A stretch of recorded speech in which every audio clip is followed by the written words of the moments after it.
Bismillahirrahmanirrahim. Assalamualaikum warahmatullahi wabarakatuh. Terima kasih Bapak Ibu Guru sudah meluangkan waktunya di sela-sela kesibukannya. Di sini saya Andri Sukowilono, CGP Angkatan 11 dari SDN 1 Temanggung 1. Kami dapat materi diseminasi budaya positif. Terima kasih Bu Ina Safitri selaku Kepala Sekolah SDN 1 Temanggung 1 yang sudah memberikan kesempatan ke saya untuk dapat berbagi praktik baik. Yang kedua juga terima kasih untuk Bapak Ibu Guru yang merelakan waktunya untuk saya.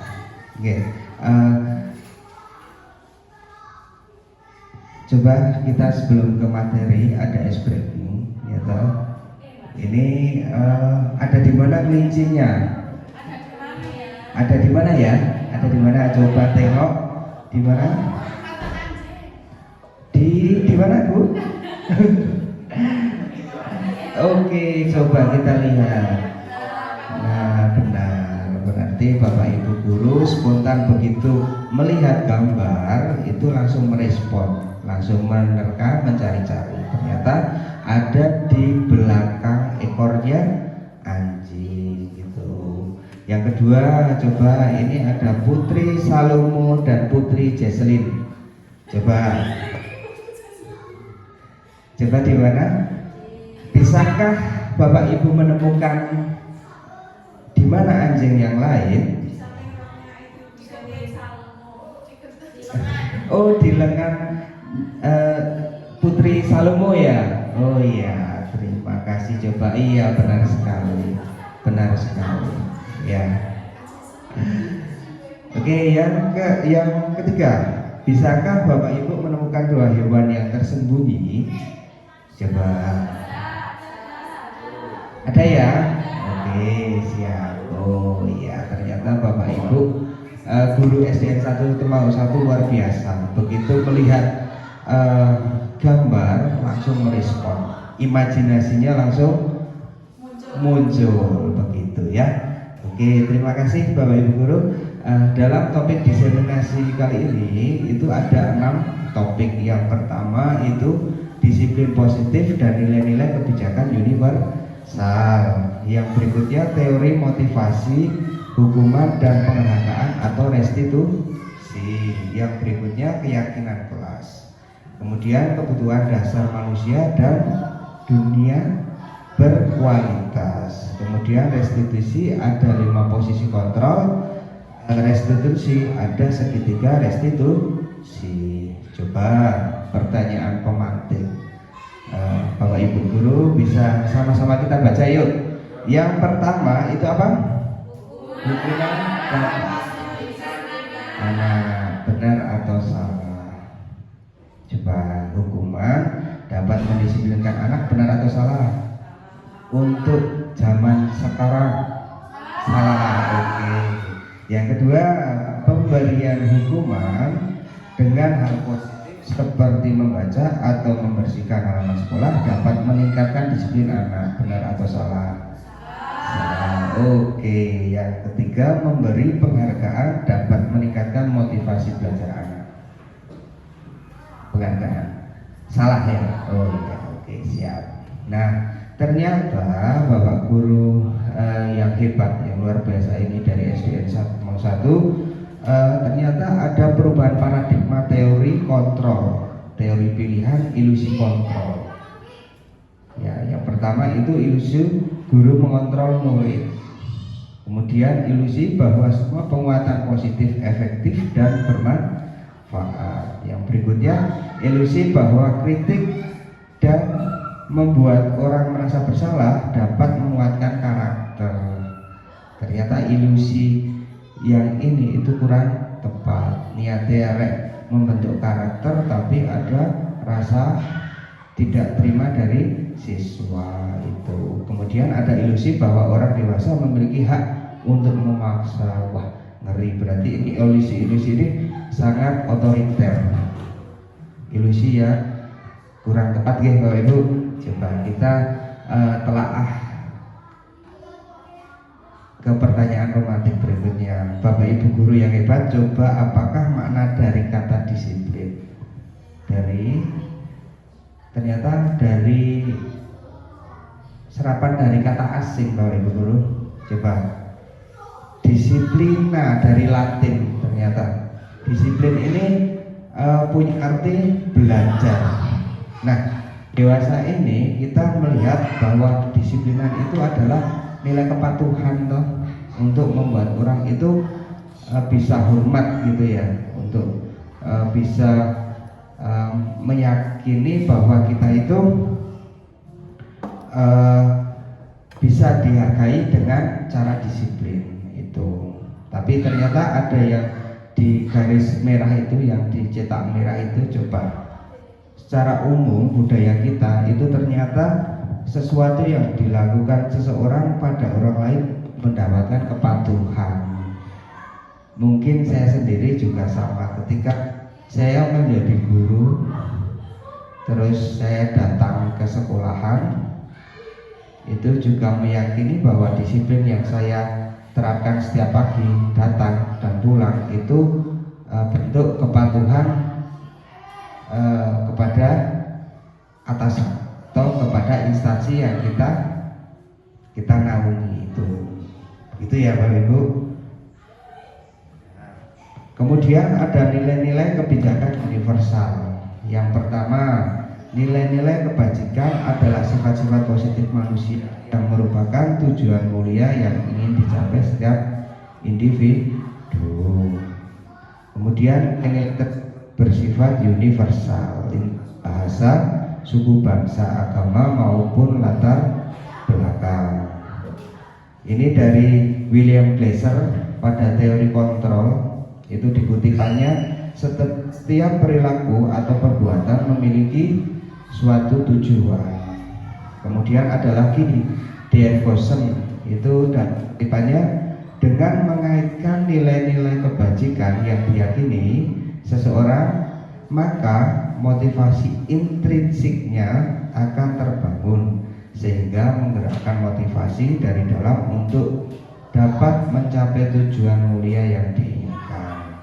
Nah, nilai-nilai kebijakan ini seharusnya kita sebagai seorang pendidik itu pada dasarnya kita harus, maksudnya di dalam hati dan pikiran kita meyakini itu untuk nilai kebijakan universal ini. Karena ya tadi ada beberapa ilusi kontrol itu, harapannya kita jangan akan yang ilusi kontrol itu, tapi kan ada bajikan universal seperti itu. Kemudian ini dimensi profil pelajar Pancasila. Yuk kita bernyanyi bersama. Yuk bernyanyi bersama. Minta tolong Bu Kepala. Oh Bu Dani, Bu Dani, Bu Afif, Pak Agus, dan Pak Paras. Ya. Yo, oke, apa silakan maju.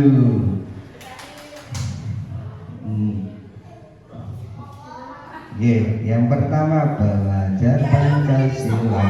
Oh boleh berdiri ya, berdiri. Yo, 1, 2, 3. Belajar Pancasila, beriman dan bertakwa pada Tuhan yang dan berakhlak mulia, berkebinekaan tunggal, gotong royong mandiri, kreatif dan bernalar kritis. Terima kasih. Iya, ternyata Bapak Ibu guru SDN 1 Temanggung 1 sangat luar biasa ya, dengan lagu profil pelajar Pancasila ini. Semoga harapannya anak-anak SDN 1 Temanggung 1 bisa setidaknya menerapkan profil pelajar Pancasila itu dan diaplikasikan di kehidupan sehari-hari. Begitu ya Bapak Ibu. Kemudian pertanyaan pemantik, ini seragamnya pas ya, seragamnya bukan hari ini fotonya tapi udah lama. Oke. Nih, sebagai seorang guru, saat Bapak Ibu guru hadir mengajar di kelas tepat waktu, motivasi apa yang mendasari tindakan Bapak Ibu guru? Apakah datang tepat waktu karena tidak ingin ditegur, atau ingin mendapat pujian dari atasan, atau sebagai karyawan atau guru berprestasi, Bapak Ibu ingin menjadi orang yang menghargai waktu? Pilih yang mana antara atas atau yang bawah?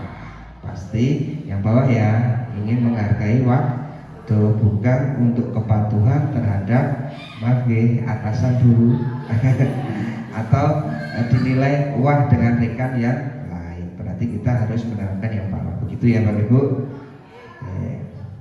Kemudian ada motivasi perilaku manusia. Dian Gosen dalam bukunya, itu buku Restructuring School Discipline, menyatakan ada 3 motivasi perilaku manusia.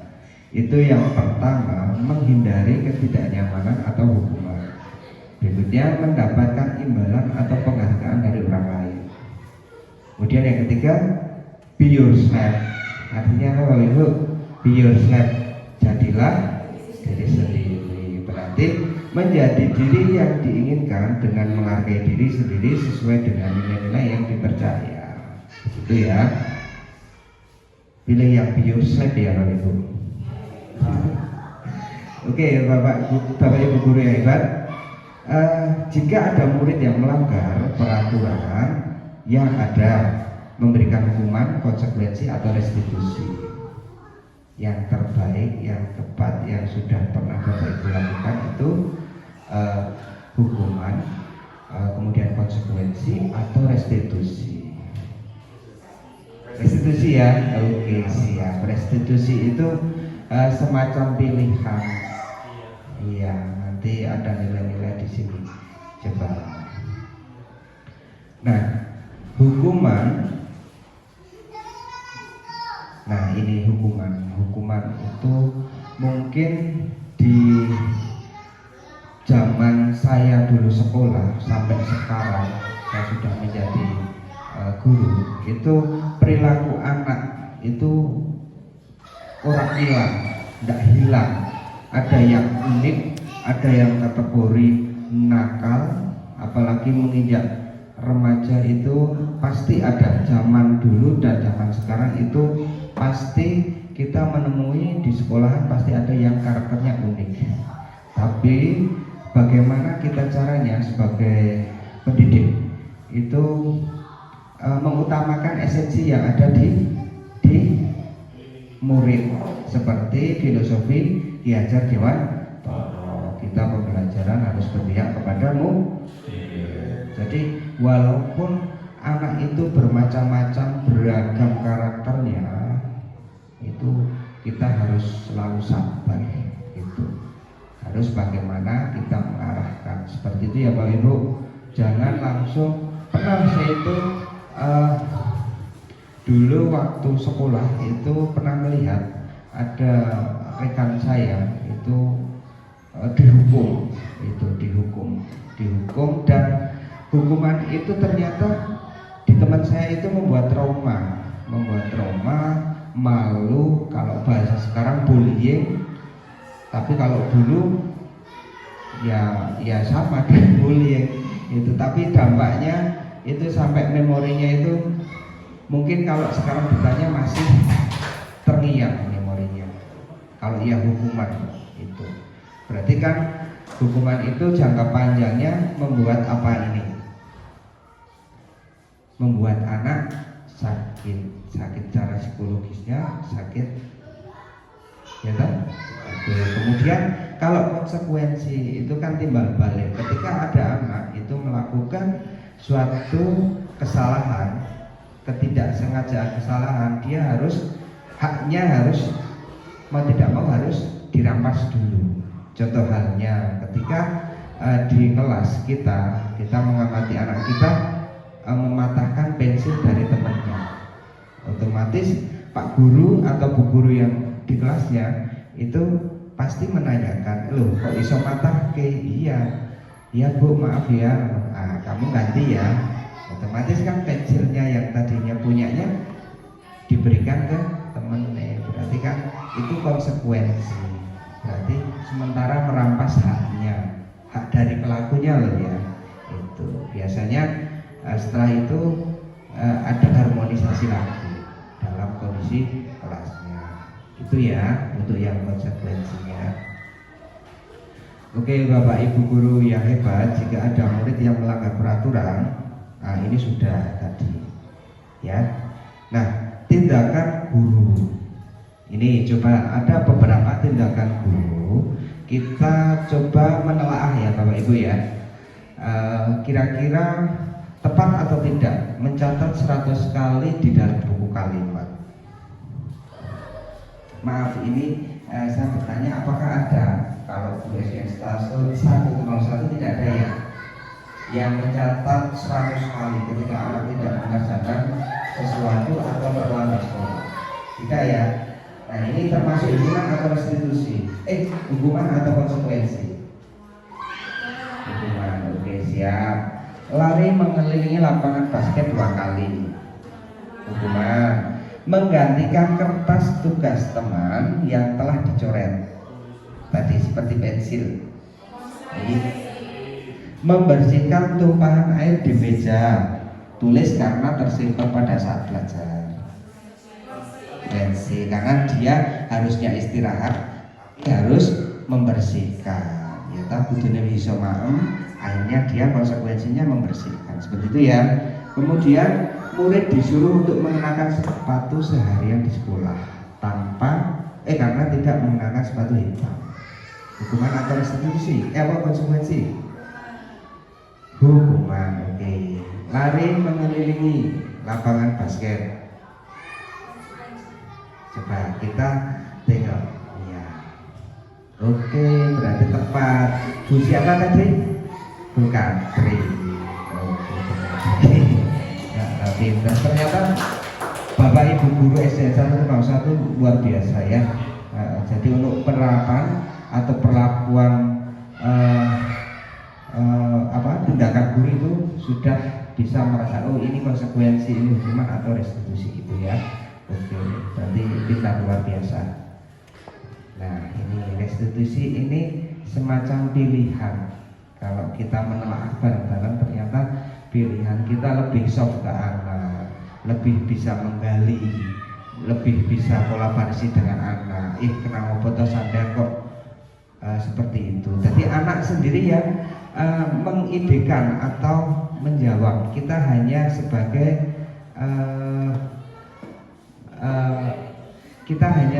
fasilitatornya saja. Nanti, tapi di restitusi ini kita harus menyimpulkan juga. Coba, restitusi adalah proses menciptakan kondisi bagi murid untuk memperbaiki kesalahan. Yes, itu sehingga mereka bisa kembali pada kelompok mereka dengan karakter yang lebih kuat, karena dia meyakini bahwa apa yang saya lakukan itu benar-benar salah. Jadi ono rasa nang memori ini, aku ra bisa meneh, aku sudah cukup ini saja. Aku perilaku yang kemarin kurang tepat, jadi aku harus memperbaiki. Jadi ada anak itu tidak begitu kita membimbing itu tidak langsung hilang dari ingatannya kalau kita menerapkan restitusi itu. Nah, karena apa? Karena murid itu diajak kita untuk mencari solusi, bukan kita kejas, weh kamu itu keliru, kamu kudune mlayu rono wae tak cemplungke kali. Nah, itu bukan. Jadi anak itu diberikan solusi dan dia juga mencari solusi sendiri. Dengan tujuan apa? Tujuan mulia dan bagaimana harus memperlakukan orang lain gitu. Saya yakin di SDN 101 ini Bapak Ibu Guru sudah menerapkan yang namanya restitusi. Itu ya. Nah, Bapak Ibu guru hebat, apakah Bapak Ibu guru pernah memberikan hadiah atau penghargaan dalam bentuk ya ini sesuatu barang atau kita verbal? Bagus, anak kamu bisa menjawab barang atau kita acungkan jempol saja ke anak. Mending yang mana? Yang jempol ya, yang dicap Mickey Mouse, ya toh, cap Mickey Mouse hebat, ada tulisan hebat, atau kita memberikan makanan ke anak. Mickey Mouse jempol ya hebat. Tapi gini Bapak Ibu, penghargaan ini itu juga digarisbawahi kondisional juga, ya toh.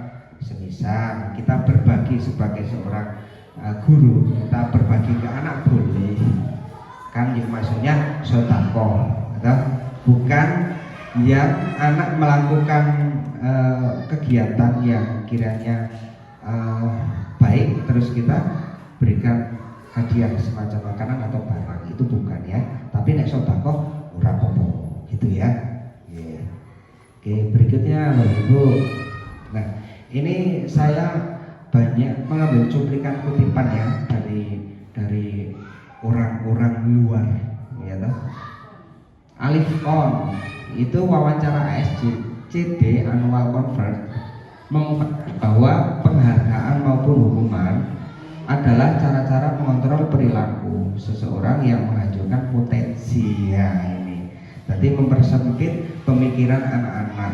Aku nek nisuk ora dikai, saya tidak diberi hadiah sama Pak Prasetyo, aku tidak akan melakukan apapun. Aku hanya mau santai-santai saja.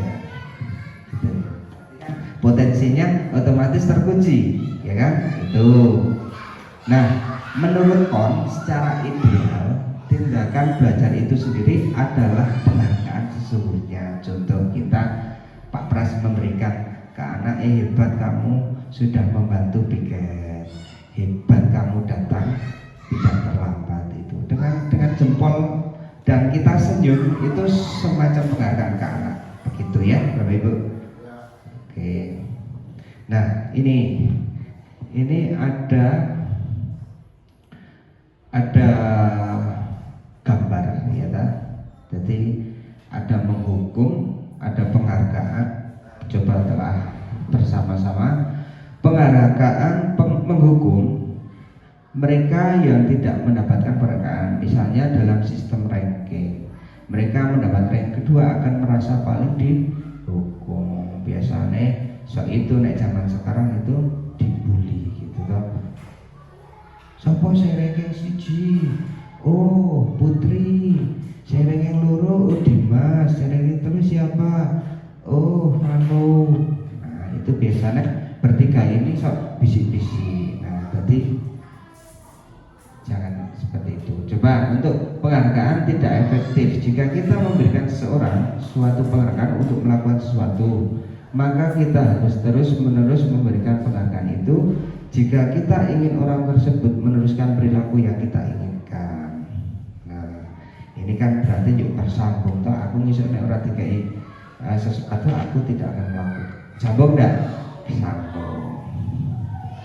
Berikutnya penghargaan merusak hubungan. Misal di kelas kalian Bapak Ibu menerapkan hadiah, ya toh?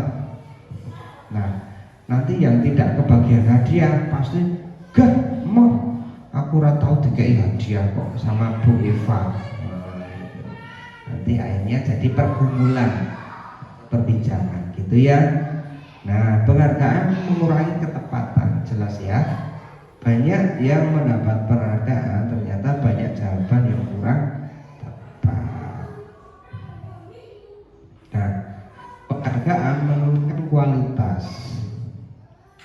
Yang mendapat penghargaan hasil kerjanya berhenti berkembang karena tidak ada unsur seperti ilmu padi. Nah, ilmu padi ini kan semakin berisi semakin merunduk. Yuk motivasi belajar sampai ke negeri Cina, ya toh. karena selalu dikasih penghargaan. Contoh Bu Katrin, wah bagus, kamu bagus Bu Katrin, santai-santai. Paling aku dapat penghargaan sama atasan terus kok mau aku apik gitu. Berarti tidak mengembangkan potensi ya, berarti ya. Kualitasnya jelas menurun. Penghargaan mematikan kreativitas. Benar ini. Ya toh? Ini penelitian menunjukkan bahwa pekerjaan seni atau sebuah penulisan cerita menjadi kurang kreatif bila dijanjikan seburuk dia. Ya toh? Tuh. Coba ini kita berandai-andai. Mengapa kita memakai helm saat berkendara? Apakah takut ditilang polisi? Atau untuk keselamatan kita? Yang mana? Keselamatan. Ya baik, berarti Bapak Ibu guru SDN 1 Temanggung 1 luar biasa mematuhi tata tertib lalu lintas itu. Bukan karena takut ada Pak Polisi ya, tapi spontan kita lihat sosok berbaju coklat di jalan, walaupun kita komplit suratnya, pasti kita spontan akan refleks, aduh gitu ya. Nah, itu manusiawi. Itu berarti untuk mata kita. Oke. Seseorang akan lebih tergerak dan bersemangat untuk menjalankan keyakinannya daripada hanya sekedar mengikuti serangkaian peraturan tertulis tanpa makna. Mungkin Bapak Ibu guru pernah waktu dulu zaman sekolah itu tata tertib ya, era Bapak Ibu guru masih sekolah itu ada kalimat tidak terlambat, tidak boleh berguru di dalam kelas. Nah, itu hanya semacam tulisan ya. Ternyata anak itu tidak dilibatkan untuk membentuk sesuatu yang nanti keyakinan kelas itu. Nah, maka itu kita sebagai seorang PD harus selalu mendengarkan apa yang anak-anak rasakan, anak-anak keluhkan, itu kita menjadi sebuah partner ya. Tuh. Nah, dulu kita mengenal yang namanya peraturan kelas. Nah, peraturan kelas ini ternyata tadi yang tak sampaikan itu dulu kata kalimatnya itu menggunakan kalimat yang agak memaksa ya, tidak gitu. Nah, ini peraturan kelas. Kemudian di era sekarang kita melihat untuk keyakinan kelas. Dari ide anak kita menuliskan, kita hanya mengemas dalam tulisan yang baik. Kita tugasnya itu, nanti muncul idenya dari anak-anak. Nah, setelah keyakinan kelas pasti akan berdampak ke lingkungan yang positif, karena di dalam kelas saja sudah mematuhi, apalagi di lingkungan sekolahan yang luas gitu. Nah harapannya budaya positif ini itu akan ada dampaknya ke masyarakat juga. Nah, itu sudah ada perilaku yang benar-benar meyakini bahwa apa yang akan dilakukan harus tepat, harus benar, harus baik. Itu insya Allah nanti budaya positifnya juga di lingkungan akan terwujud seperti itu Bapak Ibu. Nah, nih keyakinan kelas bersifat lebih abstrak. Jadi orang ngutuake sing nanti Bapak Ibu guru saya minta untuk membuatkan keyakinan kelas, nanti bisa ditempel di sini ya. Boleh nanti dengan bahasanya Bapak Ibu guru yang sudah dibuat gitu. Nah, keyakinan kelas itu harusnya tidak terlalu banyak, 6, 7 atau 8, jangan 20 tulis semua, nanti anak lupa gitu. Nah, harapannya itu dari beberapa poin itu setiap tahunnya atau setiap semester ketika sudah baik boleh kok dihapus, tapi kalau yang kurang tepat boleh dirubah lagi, boleh gitu, tidak terikat gitu ya. Nah, semua warga kelas hendaknya berkontribusi. Itu silahkan Bapak Ibu guru nanti dengan anak disampaikan dan dibuat ke anak-anak. Nanti dari beberapa anak ini pasti akan ada muncul ide yang jenaka. Biasanya kan spontannya anak itu ketika Pak Guru Bu Guru memberikan materi atau memberikan suatu pelajaran itu mesti ada kata yang muncul jenaka. Nah, itulah anak kita seperti itu ya. Nah, langkah-langkah membuat keyakinan kelas ya, ini mempersilahkan warga sekolah atau murid-murid di sekolah atau kelas untuk bercurah pendapat. Tadi yang saya sampaikan, silahkan Bapak Ibu guru mencoba untuk membuat keyakinan kelas dan terlibatkanlah siswanya gitu toh. Nah, ini mencatat semua masukan-masukan, boleh dicatat semua, di bawah tulis catat semua gitu. Nantilah kata-kata jenaka itu muncul. Nah, baru tugasnya Bapak Ibu guru itu mengemas dalam bahasa atau tulisan yang santun, yang baik gitu ya. Nah, boleh Pak boleh dipasang besar banget ya, asalkan tidak mengganggu keindahan dari kelas tersebut, boleh itu ya. Nah, ini susunlah keyakinan kelas secara prosedur. Pembentukan keyakinan kelas gantilah kalimat dalam kalimat positif. Contoh, tidak boleh terlambat. Berarti kalimat positifnya apa Bapak Ibu guru? Datang tepat waktu, luar biasa toh Bapak Ibu guru. Kemudian tidak boleh membuang sampah sembarangan. Berarti jagalah kebersihan. Luar biasa sekali Bapak Ibu guru ya. Nah, ternyata kalimatnya itu bagus sekali ya. Tinjau kembali curahan yang disampaikan anak itu, apakah ada kalimat-kalimat yang kurang tepat, baik. Nah, itu tugas Bapak Ibu mengcover itu, meluruskan gitu ya. Nah, untuk tadi menemukan nilai-nilai kebijakan universal tadi itu. Nah, ini ya, tinjau ulang. Jangan banyak-banyak Bapak Ibu keyakinan kelas ya. Oke. Nah, contoh keyakinan kelas: hormat, bekerja, diterima dan dimiliki. Coba kita bisa minta tolongnya Bu ya, Bu Aki atau Bu Dari membacakan ini contoh keyakinan kelas buat ya.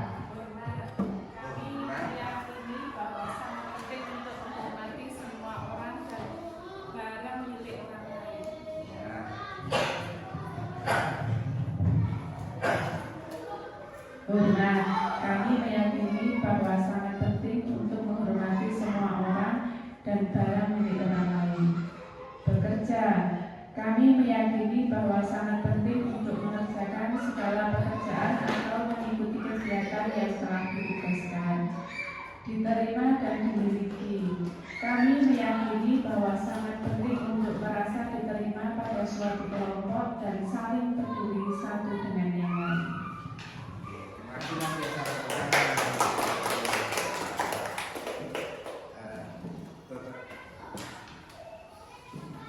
Bapak Ibu guru, ini nanti silakan membuat keyakinan kelas satu saja ya kan, nanti ditulis bisa ditempel di sana. Nanti kita evaluasi bersama-sama ya. Ya, bukan maksudnya saya menggurui atau apa, tapi kita berkolaborasi, guys, Bapak Ibu.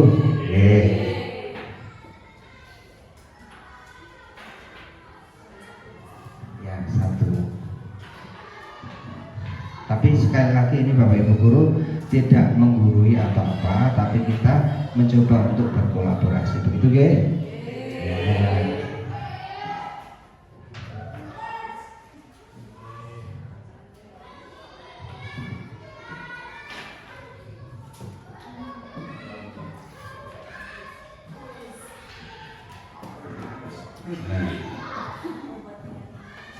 Ya, satu saja, tidak apa-apa, satu saja.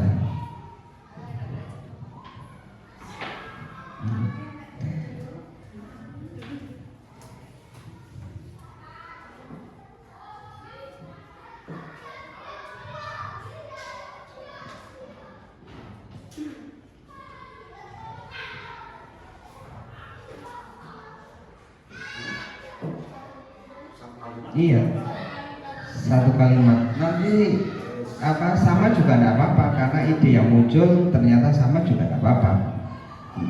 Silahkan bisa ditempel. Ya. Oke. Terima kasih Bu. Oke.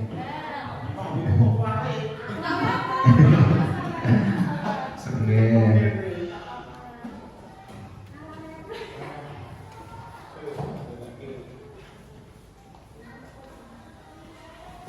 Oke, tidak apa-apa, sama, berarti ide yang muncul tadi sama itu 1001 ide bisa muncul bersama itu 1001. Oke, coba kita bahasakan evaluasi bersama ya. Coba di sini ada saling menghormati, benar ya, saling menghormati ya. Kalimatnya sudah positif, berarti nek saling menghormati ini anak-anak itu tidak boleh berantem, berkelahi dan sebagainya, itu ya. Berarti kita kemasnya saling menghormati. Oke. Buanglah sampah pada tempatnya, berarti menjaga kebersihan. Masuk juga ya. Jujur, nek jujur ini nilai ya Bapak Ibu, nilai yang ada di dalam keyakinan kelas itu. Ya tidak apa-apa, nanti ini bisa masuk di sini. Kemudian kolaborasi juga sama, ini masuk di nilainya itu. Peduli juga sama. Mengembalikan barang bukan miliknya, jujur. Nah ini jadi ini masuknya di sini. Terima kasih, luar biasa Bapak Ibu guru. Oke.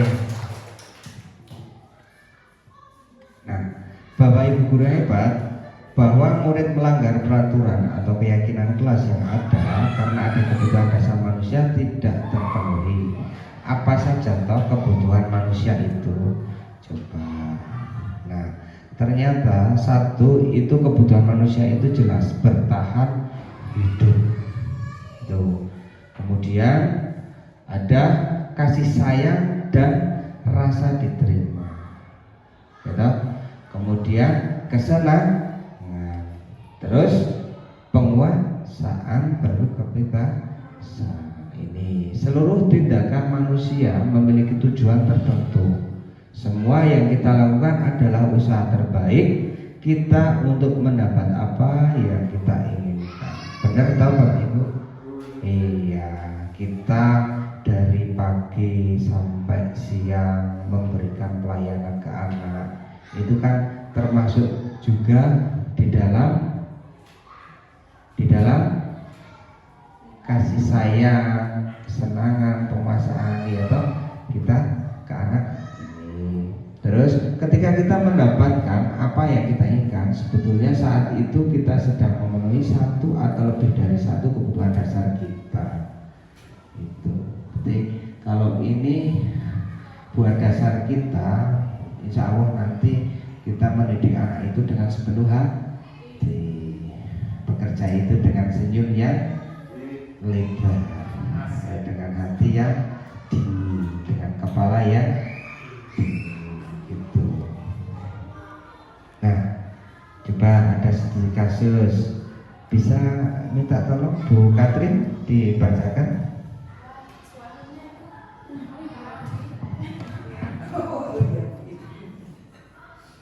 Pak Adi adalah guru kelas 6C, sedang bingung menghadapi ulah salah satu murid di sekolahnya, di kelasnya, yang bernama Tony.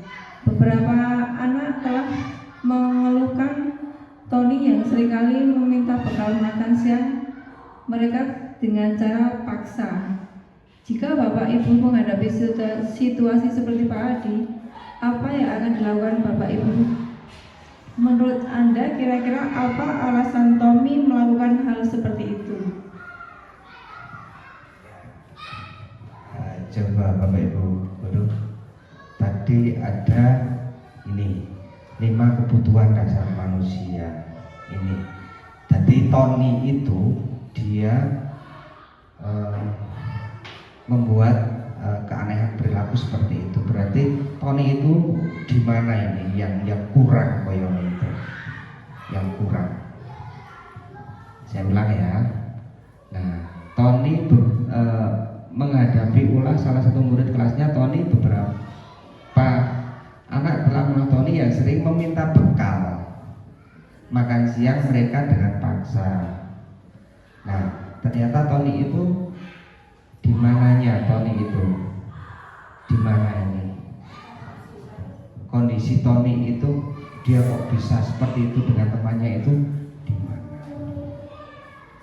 Mungkin di lingkungan keluarganya Tony itu, maaf ya, maksudnya kurang kasih sayang. Bisa juga toh itu di situ. Nah, dia merasa aku kurang kasih sayang, ya wis aku bicaranya di sekolahan ben iso ditompo karo kancaku. Aku tak gawe perilaku sing unik, sing aneh gitu. Ada kan Bapak Ibu menemukan siswanya atau muridnya yang seperti itu? Iya itu. Oh, lapar, bisa masuk itu bertahan hidup. Ya itu karena mungkin iya bapak ibunya sibuk bekerja ya, mungkin ya tidak sempat membuatkan bekal atau ngeliwat atau menanak nasi itu toh. Jadi mungkin anaknya jadi perilakunya seperti itu ya Bapak Ibu. Nah, kita tugasnya harus memfasilitasi, ojo malah Tony itu diloro toh. Iya gitu. Nah, Bapak Ibu guru yang hebat, jika melihat murid yang selalu melanggar aturan atau keyakinan kelas yang ada, Bapak Ibu guru responnya, tindakannya apa? Menasihati atau membiarkan saja atau menghukum? Iya jelas, berarti Bapak Ibu guru SDN 1 Temau 1 luar biasa. Langsung opsinya tertuju ke yang menasihati, bukan malah membiarkan bukan anak saya kok. Jangan ya Bapak Ibu gitu. Nah, atau menghukum. Wah ini oke, berarti luar biasa Bapak Ibu guru. Nah, di sini ada posisi kontrol guru. Tuh, kita mau di bagian yang mana? Ada penghukum, pembuat rasa bersalah, teman, pemantau atau manajer. Ini meh roto mirip ya pemantau dan manajer ini ya. Tapi coba dari Dayak Gosen ini coba mengemukakan bahwa guru perlu meninjau kembali penerapan disiplin di dalam ruang-ruang kelas mereka selama ini. Apakah telah efektif? Apakah berpusat, memerdekakan, dan memandirikan murid? Bagaimana dan mengapa? Nah, melalui serangkaian riset dan berdasarkan pada teori kontrol Dr. William Glasser, dosen berkesimpulan ada 5 ini. Nah, kontrol yang diterapkan seorang guru, orang tua ataupun atasan dalam melakukan kontrol itu ada ini, ada 5. Nah, sebaiknya kita yang mana? Manajer ya. Oke, manajer bola ya. Manajer ya, kontrol kesatuan pendidik. Luar biasa Pak Pras ya, tepuk tangan. Oke, nah ternyata Bapak Ibu guru ini ketika ada guru berbuat, guru berkata hasil itu biasanya anak itu memorinya sangat kuat. Mungkin Bapak Ibu guru juga pernah merasakan ada figur guru yang menginspirasi Bapak Ibu guru. Masih terngiang-ngiang enggak Bapak Ibu? Ada yang baik, ada yang maaf ya kurang baik, pasti terngiang ya. Iya, itu ternyata ini dari kita melayani anak, kita mendidik anak dengan ucapan, dengan kita sikap kita, itu ternyata anak itu dapat merasakan ini. Coba ya. Nah, nek penghukum itu ada merhatik, menunjuk-nunjuk, menyakitin, menyindir. Nah, perkataannya guru gini, kalau kamu tidak melakukannya, awas ya. Nah, rasakan, buat tambah rasa, awas ya, tambah rasakan. Hasilnya anak itu akan memberontak, akan menyalahkan orang lain dan berbohong. Ya loh, wis disalahake, wis ditunjuk-tunjuk, nah itu.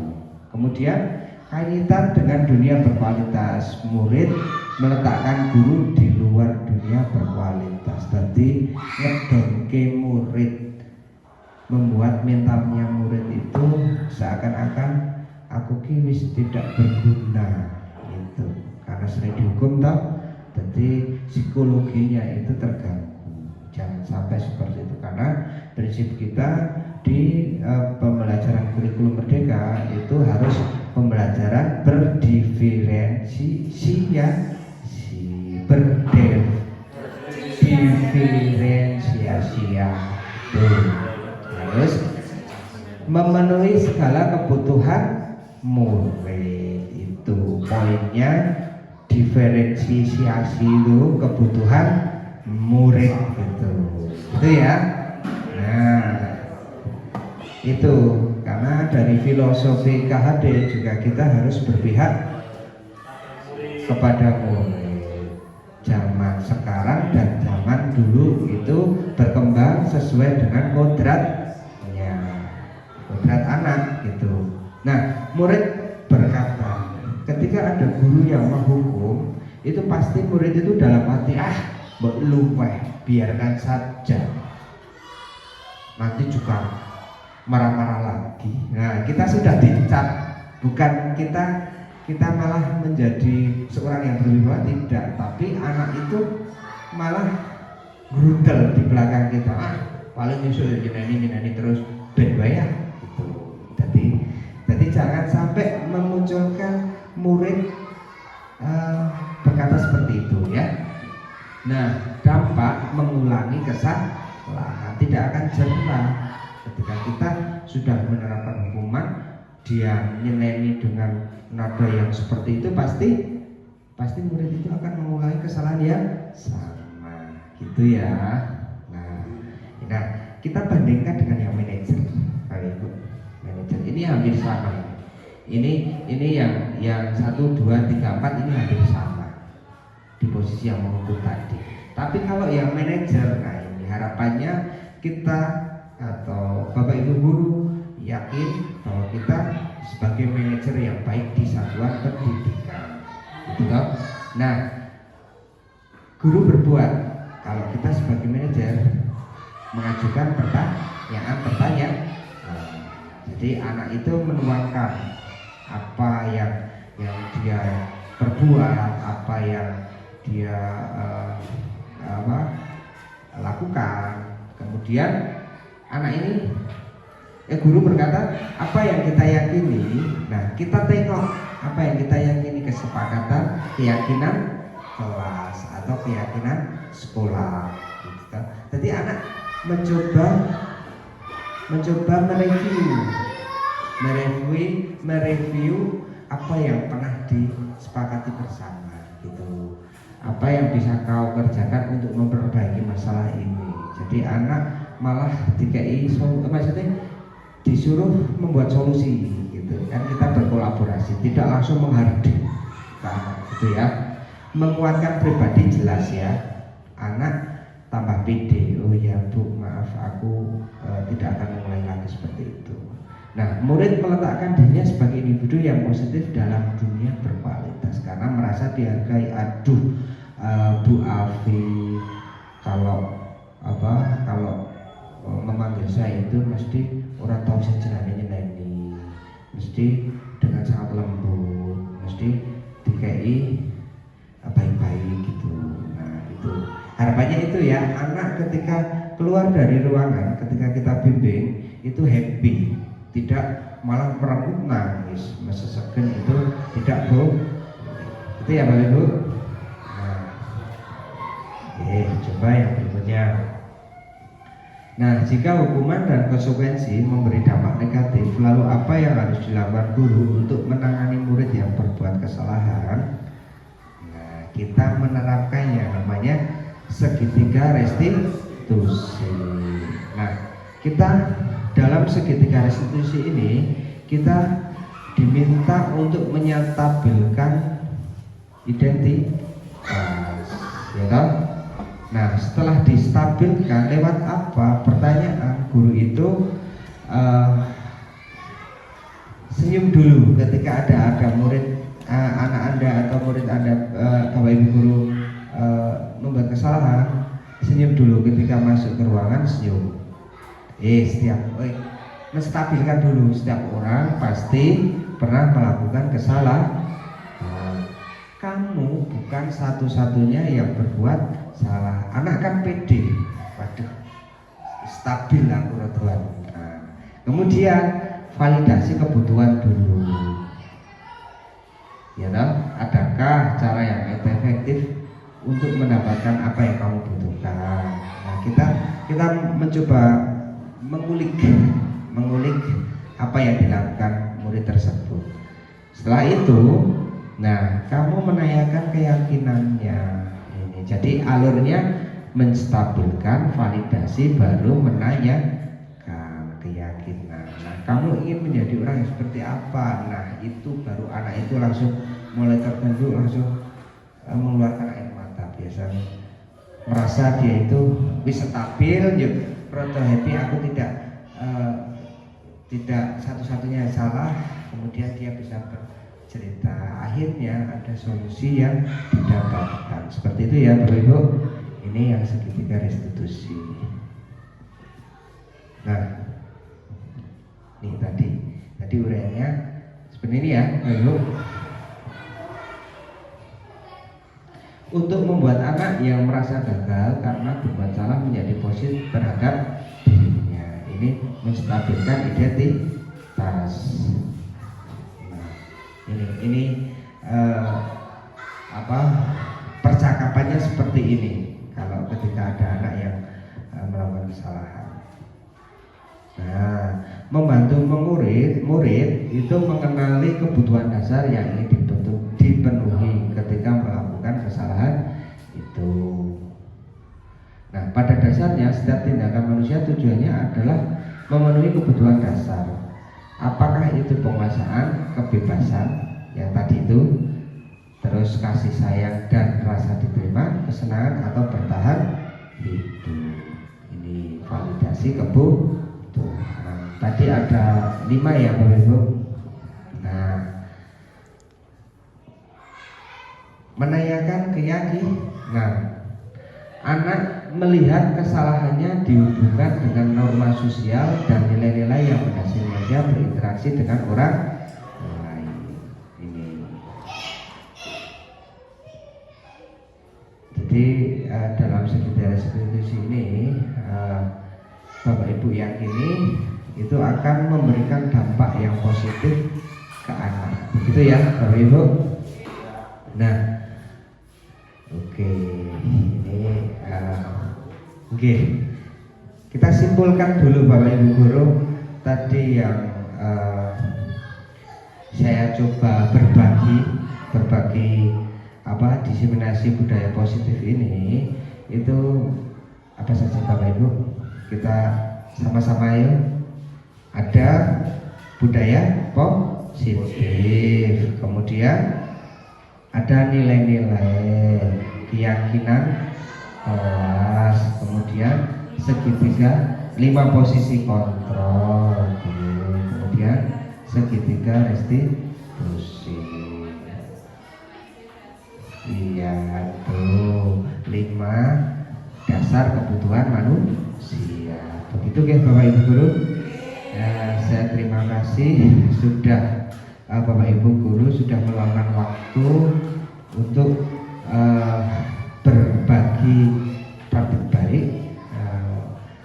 Harapannya ke depan Bapak Ibu guru segera action di kelasnya masing-masing. Kita membangun sekolahan SDN 1 Kemang 1 ini dengan kolaborasi yang baik, dengan perasaan yang happy, dengan keyakinan kita sebagai pendidik berpihak kepada murid.